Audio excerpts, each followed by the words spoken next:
Welcome friends, welcome to Eduvatika. Explanation is education में आपका स्वागत है। आज हम इकोनॉमिक्स स्टार्ट करने जा रहे हैं। इकोनॉमिक्स का चैप्टर 1 का नाम आपने सुना होगा क्योंकि आप 9th के स्टूडेंट हैं। आई होप आपको ये चैप्टर मजा आएगा पढ़ने में। और फ्रेंड्स, लाइक सब्सक्राइब शेयर करना ना भूले प्लीज, इट्स माय रिक्वेस्ट। तो फ्रेंड्स, आज हम पढ़ने जा रहे हैं the story of village Palampur. तो देखिए, पालमपुर में main pointers from the chapter, इस चैप्टर के मेन पॉइंटर्स क्या क्या आ सकते हैं। General description of the Palampur and various facilities present in Palampur. General description of the Palampur था और वहां पे बहुत सारी फैसिलिटीज थे पालमपुर में, जैसे connectivity of the Palampur with the near by, connectivity of the Palampur भी था वहां पे इरिगेशन सप्लाई था, बहुत सारे चीज थे।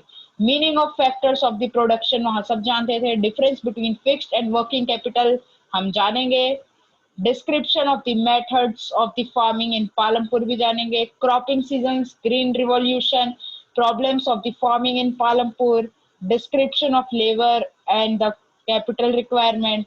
नॉन फार्म एक्टिविटी के साथ हम कंक्लूड कर देंगे। तो friends, let's begin this chapter. Palampur is a hypothetical village. Farming is the main activity in the village of the Palampur. Other activities of the people are, मतलब farming main activity है, लेकिन वहाँ पे और भी एक्टिविटीज करते हैं, जैसे स्मॉल स्केल मैन्युफैक्चरिंग हो गया, आपका डेयरी ट्रांसपोर्टेशन पता ही होगा आपको। Many transport are visible such as the bullock carts, tonga, bogies and connected to the motor vehicle like motorcycles, jeeps, tractors and trucks.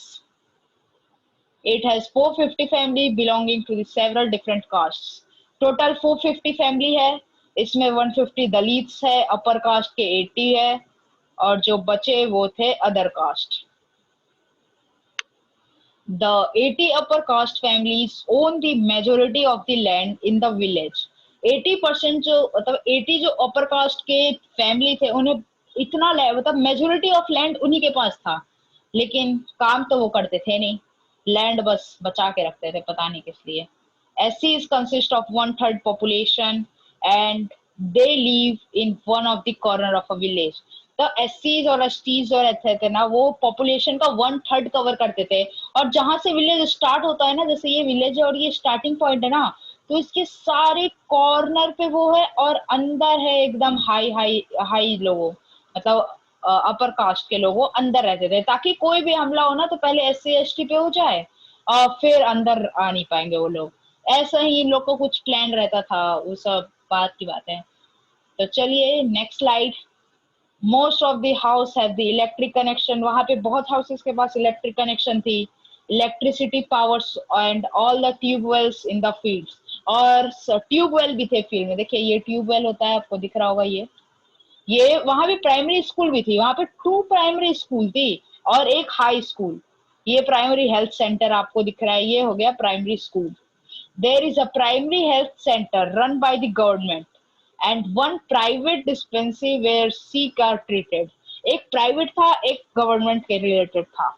तो फ्रेंड्स, नेक्स्ट पॉइंट मतलब next slide में चलते हैं। Palampur is well connected with the neighbouring village towns. Palampur जो है तब neighbouring village town से था, बहुत अच्छे से कनेक्टेड था वो। ये है आपका पालमपुर। 3 किलोमीटर जब बाद यहाँ पे आपको मिल जाता था रायगंज और रायगंज के बाद आपको फिर यहाँ मिलता था शाहपुर। तो पालमपुर के आसपास कितने थे? दो दो विलेज थे वहां पर। Raiganj is a big village, Raiganj बहुत ही बिग विलेज था, वो 3 किलोमीटर फार फ्रॉम पालमपुर था। There are 4 requirement for a production of a goods and services. अब वहां पे गुड्स सर्विसेज करते थे, बनाया जाता था, उसे ट्रांसपोर्ट किया जाता था, एक्सपोर्ट करते थे, उन्हें सेल करते थे, जिससे उनका पॉकेट आता था, पॉकेट खर्च, जिससे वो पैसा कमाते थे। तो वहां पे टोटल कितने आते हैं? 4 आते हैं। कई बच्चे 5 बोलते हैं क्योंकि वो जो है उन्हें भी ले लेते हैं, कैपिटल को, जो 2 पार्ट है ना, वर्किंग एंड फिजिकल, वो दोनों को ले लेते हैं, लेकिन ये यहाँ हमने वो नहीं करना है। द फर्स्ट रिक्वायरमेंट इज, हमारा क्या है फर्स्ट रिक्वायरमेंट? आपको दिख रहा होगा, हमारा फर्स्ट रिक्वायरमेंट है यहाँ पे land and other natural resources, जो मैं आपको अभी बताने जा रहा हूँ, सच एज वाटर, फॉरेस्ट में। चिंता क्यों करते हैं, आ रहे हैं ना हम।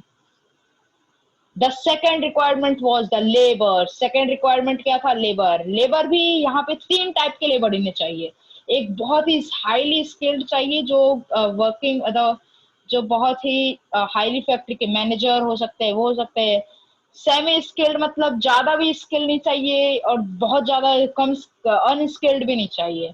तब नॉर्मल चाहिए कि भाई कम से कम वो काम को संभाल सके। और अनस्किल्ड होते थे जिन्हें काम करना ही नहीं है, जिन्हें पता ही नहीं था ये सब होता क्या है। तो सेकंड रिक्वायरमेंट क्या है? लेबर। थर्ड पे आ जाता है, थर्ड आ जाता है हमारा फिजिकल कैपिटल। यही है, फिजिकल कैपिटल को जो है वो कई बच्चे दो में ले लेते हैं, एक फिक्स्ड और एक वर्किंग। लेकिन ऐसा नहीं लेना, बहुत इजी है। फिक्स्ड कैपिटल वो रहते हैं जो हम ईयर्स पे ईयर्स यूज कर सकते हैं विदाउट एनी डिस्टरबेंस। जैसे आपका फील्ड हो गया, टूल्स हो गए, मशीन्स, बिल्डिंग्स, ये सब तो जो यूज आ सकते हैं रेगुलर। लेकिन वर्किंग कैपिटल जो day by day, month by month हमें चेंज करना पड़ता है। जैसे आपका मनी, मनी आपको गिव करना पड़ेगा, तो देना पड़ेगा उन्हें। ठीक है, तो ऐसे ही मतलब जो चेंज करने पड़ते हैं ना, जिसे रिप्लेस करना पड़ता है या रिन्यू करना पड़ता है, वो आते हैं वर्किंग कैपिटल में। और जो फिक्स रहते हैं फॉर ईयर्स एंड ईयर्स, वो आते हैं आपके फिक्स कैपिटल में। एंड द फोर्थ रिक्वायरमेंट है is called the human capital. Last but not the least is called the human capital. Fourth requirement जो थे वो है हमारा ह्यूमन कैपिटल। ह्यूमन जरूरी है। अब हम आ जाते हैं लैंड के ऊपर। अब हम बात करेंगे land is fixed. Land fixed capital में आ गया, हमें पता चल गया। Farming is the main production activity in the Palampur, मैंने आपको ये बताया था। 75% of the people are dependent on farming for their livelihood। 75%, मतलब 450 के फैमिलीज जो थे उसमें 75% जो पीपल थे वो डिपेंड थे फार्मिंग पे, कि फार्मिंग से ही उनका लाइवलीहुड चलता था, नहीं तो नहीं चल पाता था। However, land is fixed, so more area cannot be brought under cultivation। Land fix था तो ज्यादा एरिया आ नहीं पाता था। जितना लैंड अभी है उतना ही लैंड 10 साल बाद भी होगा, उतना ही लैंड 20 साल बाद भी होगा। देखिए, standard unit of measuring land क्या है यहाँ पे? हमारा hectare.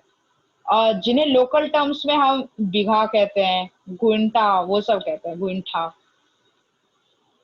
Second, can we grow more from the same land? Question. इसका आंसर कमेंट में हमें जरूर लिखिएगा।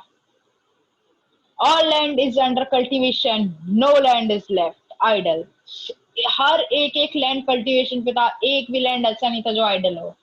ड्यूरिंग खरीफ सीजन एंड जौर एंड बाजरा ग्रो करते थे। रबी सीजन आता था तो वीट होता था। और sugar cane is grown once in a year.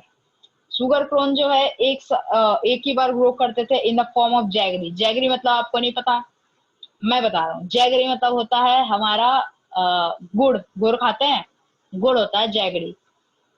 It is a solid trades in the Shahpur. इसी को हम शाहपुर में इसी को बेचा जाता था। With advent of electricity, tube wells were well installed, an entire area could be irrigated well। Tube well के कारण इरिगेशन बहुत प्रॉपरली, बहुत इजीली होता था। By mid 1970s, entire cultivation area of 200 hectare was irrigated। 1970 के mid में ही जो है 200 हेक्टेयर का एरिया कल्टीवेट कर दिया गया। To grow more than one crop on a piece of a land during the year is known as multiple cropping। हाँ, मैं आपको एक चीज बताना भूल गया, ये क्वेश्चन बहुत आते हैं, इतना आते हैं कि आपको इसे याद ही करना पड़ेगा। To grow the more than one crop in a piece of a land during the year is known as multiple cropping। Most multiple cropping का आप ये भी हो सकते हैं। Most farmers of the Palampur grows at least two main crops, many are growing potato as the third crop. मतलब multiple cropping वो होता है, मतलब एक साथ 2 से 3 बना देगा, वही वही होता है और कुछ नहीं। इसमें तो चिंता का विषय नहीं है, मुझे लगता है आपको ये समझ आ गया होगा। तो मूव करते हैं हमारे नेक्स्ट स्लाइड पर। Increase the food production especially with wheat and rice in the late 1960s and 1970।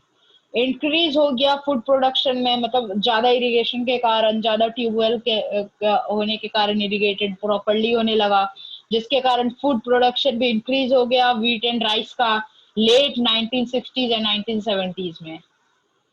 With the use of high yielding variety seeds, मतलब HYV सीड्स की यहाँ पे बात हो रही है, इसकी हो रही है HYV सीड्स की, ठीक है। Chemical fertilisers, pesticides etcetera. आप HYV सीड्स का ना ये याद कर लीजिएगा इसका स्पेलिंग, क्योंकि स्पेलिंग कई बार 1 मार्क में आ सकते हैं, और आजकल तो कोरोना का टाइम है, तो फिर एग्जाम जो होंगे वो भी तो होगा ऑनलाइन एमसीक्यू में ये आ सकते हैं। Positive effects of the green revolution क्या थे, मतलब यहाँ पे एडवांटेजेस क्या था, नेक्स्ट में हम डिसएडवांटेज भी बांटेंगे। जितना एडवांटेज था उसके कई गुना डिसएडवांटेज थे, फिर भी लोग यूज करते थे। Self sufficient in food production था। Punjab, Haryana, Uttar Pradesh were the first states to try out the modern farming methods. ये याद रख लीजिएगा, कौन से 3 स्टेट थे? Punjab, Haryana, UP, Uttar Pradesh. In Palampur wheat wheat grown from the 1300 1300 kg per hectare to the 3200 kg per now surplus could not sold in the market। तो अब जो है सरप्लस सोल्ड नहीं हो पाते थे। जैसा हमने देखा था कि फर्स्ट स्टेट्स जो थे वो पंजाब, हरियाणा एंड यूपी ही थे जिन्होंने मॉडर्न फार्मिंग मेथड किया था। अब पालमपुर जो है व्हीट ग्रोन करता था from 1300 KG to the hectare to the 3200 KG पर हेक्टेयर, लेकिन फिर सरप्लस पता तो सोल्ड नहीं कर पाते थे, वो उनके लिए नहीं बचता था। तो सेकंड था land, will the land sustain. Question का आंसर डिस्क्रिप्शन, क्वेश्चन का आंसर हमें कमेंट में लिख के जरूर बताइए। लेकिन चीटिंग नहीं करने का भाई। Modern farming harm natural resources a lot. Modern farming जो है नेचुरल रिसोर्सेज बहुत हार्म करते थे, मतलब ये ग्रीन रिवॉल्यूशन के डिसएडवांटेज है ये।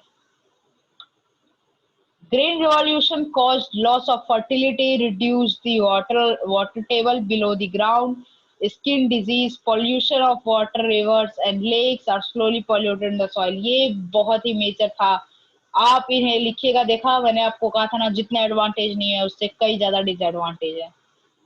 Now farmers require more cash in the hand, means working capital अब उन्हें ज्यादा चाहिए, लेकिन उन्हें मिल नहीं पाता था। However, this requirement was more water, chemical fertilizer, pesticides to produce best result। Best result के लिए इन्हें मोर चाहिए, तब ज्यादा वाटर चाहिए थे, केमिकल फर्टिलाइजर्स भी चाहिए और pesticides. How is land distributed between the farmers of the Palampur. Land अब कैसे डिस्ट्रीब्यूट है फार्मर्स ऑफ द पालमपुर पे। 1/3 of families of the 450 are landless, means 150 families को तो लैंड ही नहीं था बेचारे के पास जो दलित थे। उसके बाद 240 families cultivate small plots of the land less than 2 hectare in size, मतलब 240 फैमिलीज के पास less than 2 hectare in size थे, स्मॉल प्लॉट्स थे उनके पास। Law of inheritance has also burdened the land and reduced its produce। Law of inheritance भी जो है बहुत ही बर्डन ला दिया था और प्रोडक्शन में रिड्यूस कर दिया था। Only 60 families can cultivate more than 2 hectare of the land। Only 60 families ही थे जो more than 2 hectare of land में मतलब वो कल्टीवेट कर सकते हैं क्रॉप्स। डिस्ट्रीब्यूशन कैसा था आप देख लीजिए, ये कल्टीवेटेड एरिया, ये नंबर ऑफ फार्मर्स। 36% 36% था आपका लैंड, कितने लोग करते थे? 80% थे उसके फार्मर्स। बताइए तो ऐसे होता है?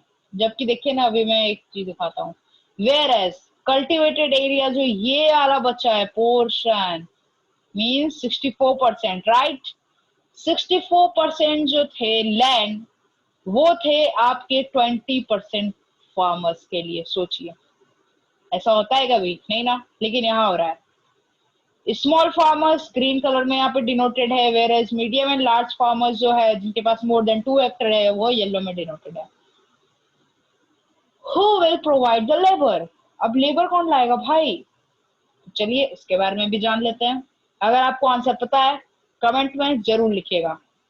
Farming require a great deal of the hard work. Small farmers work as labor on the land of the big farmers. They will paid wage labor. मतलब they are paid wage labour थे, मतलब paid wage labour थे, मतलब उन्हें cash के, it could be in cash और kind, चाहे वो आपको कैश दे देंगे या फिर बोलेंगे भाई तुम्हें खाना ही चाहिए ना तो मैं ना तुम्हें खिला दूंगा, तुम बस आ जाया करो, मेरे पास अभी पैसे नहीं है, ऐसे ऐसे करते थे, तो वो सही नहीं था। उसके बाद फिर it varies region to region from crop to crop और one farm activity to another farm activity, वो वेरी करते रहता था। The minimum wage fixed by the wages होगा यहाँ पे, sorry for the misconvenience. The minimum wages fixed by the government was rupees 115 per day. Per day के अनुसार 115 होना चाहिए, बट पीपल को बस 80 पर डे रुपीज ही मिलते थे। There is a heavy competition for work, जिसके कारण बहुत ही कम लेबर आ पाते थे। Six, the capital needed in farming, capital कौन लाएगा भाई, चलिए ना, मैं हूं ना साथ, चिंता क्यों कर रहे हैं। Most small farmers borrow money from the large farmers और मनी लेंडर्स और traders at the high rate of interest, मतलब बहुत जो स्मॉल फार्मर्स है वो बोरो करते थे लैंड को लार्ज फार्मर्स से, चाहे मनी लेंडर्स हो गए या traders, on the high rate, बहुत इंटरेस्ट उनका बहुत हाई लेते थे, पता नहीं कैसे थे वो। On on contractory medium and large farmers have their own savings from farming and are able to produce more. और कॉन्ट्रैक्ट के बेसिस पे लेते तो मीडियम एंड लार्ज फार्मर्स जो थे उनके पास हैव देयर ओन सेविंग, उनके पास खुद का सेविंग था from their farming and able to produce more, और बहुत और प्रोड्यूस करते थे। Seventh, sale of surplus farm products, वो भी बता ही देते हैं। Small farmers do not home surplus produce to sell, small farmers जो है सरप्लस नहीं करते थे, सरप्लस प्रोड्यूस नहीं करते थे। Medium and big farmers sell their produce in market, for example Raiganj market is the place to sell, Raiganj में सब जाके सेल कर सकते थे, ठीक है। This ways, this way, medium and big farmers make profit and invest in the next cycle to gain more. तो यही वे था जिसके कारण मीडियम फार्मर्स बिग फार्मर्स जो है प्रॉफिट कर पाते थे और इन्वेस्ट कर पाते थे नेक्स्ट साइकिल में to gain more. Only 25% of the family are engaged in these activities. कौन सी activities? Dairy production, manufacturing unit, shopkeepers, transport, तो शॉपकीपर ट्रांसपोर्ट। तो चलिए फ्रेंड्स, अब हम इसके बारे में जानते हैं। Dairy farming, animals are fed on jowar and bajra. Dairy farming आपको पता ही होगा, गाय बैल, बैल नहीं गाय भैंस, ये सबसे दूध निकाल के बेचा करते थे। तो एनिमल्स जो है ज्वार एंड बाजरा एनिमल्स को खिलाया जाता था ताकि वो दूध दिया जाए। डेयरी फार्मिंग में मिल्क याद रखिएगा, the milk is sold in the Raiganj, further it is sold towns wear traders. पहले रायगंज में ही सेल किया जाता था, लेकिन फिर फर्दर जो है इसे सोल्ड किया गया टाउन्स और ट्रेडर्स में। मैन्युफैक्चरिंग यूनिट क्या होते हैं? Less than 50 people all engaged in this activities. 50 people से कम जो है एक्टिविटी में एंगेज थे। It is done on the very small scale eight Holmes with the help of a family member. ये जो है होम पे ही कर लिया जाता था, जैसे कपड़े सीने का हो गया, दर्जी, वो सब होम पे ही कर सकते हैं ना, तो फिर यही काम था मैन्युफैक्चरिंग यूनिट का। शॉपकीपर्स के बारे में जानते हैं। शॉपकीपर्स थे ट्रेडर्स और the shopkeepers in the Palanpur. Shopkeeper कौन है? ट्रेडर, बहुत इजी है। Things are bought from the towns and cities and sells here. अब देखिए, टाउन्स एंड सिटीज से ले आया जाता था और सेल हाई रेट में, जैसे होलसेल से ले आया गया, एक सामान है वो 50 रुपीज में होलसेल से, लेकिन वही यहाँ देख रहे हैं, अरे भाई इसका डबल रेट में बेच रहा है भाई, कहीं 75 में बेच रहा है, कभी 100 रुपीज में। तो वही ये होता है, तब ये सही नहीं था वहां पे, लेकिन फिर भी क्या करें, जीना पड़ेगा। For example T, oil, biscuit, soap, toothpaste etcetera, ये सब ये यही सब है। फिर आ जाते हैं हम ट्रांसपोर्ट पे। ट्रांसपोर्ट में रिक्शा वाला, टोंगा वाला, jeep, tractor, truck drivers and bullock carts are transported of the Palanpur. Transport of Palanpur, Palanpur के ट्रांसपोर्ट आपको याद करने हैं। रिक्शा वाला था, टोंगा वाला था, जीप, ट्रैक्टर, ट्रक ड्राइवर्स, ये सबसे transport of the Palanpur. They ferry people and goods from one place to other place. आपको फेरी का मतलब पता होगा, लेकिन फिर भी कुछ आत्माओं की शांति के लिए मैं आपको बता देता हूँ। फेरी का मतलब है दूसरे को, जैसे रिक्शा वाला क्या करता है, दूसरे को ले लेता है और उसे ले छोड़ने जाता है कोई एक प्लेस पे, तो वही दूसरे को किसी भी एक जगह से पिक करना। दे पिक पीपल भी आप बोल सकते हैं, लेकिन फेरी वर्ड ज्यादा ज्यादा तो वो भी है, ज्यादा न्यू भी है, तो आप इसे यूज कर सकते हैं। तो फ्रेंड्स, आज की क्लास भी हम यहीं पे समाप्त करते हैं। हमारा इकोनॉमिक्स का ये चैप्टर भी यहाँ पे हुआ खत्म। तो फ्रेंड्स, आपको ये वीडियो कैसे लगी, क्या सुधार लाना चाहिए, आप हमें वो कमेंट में लिख के बताएं। और thank you for this, and will meet soon. अरे हाँ, लाइक सब्सक्राइब शेयर करना ना भूले प्लीज, इट्स माय रिक्वेस्ट। हाँ, थैंक यू।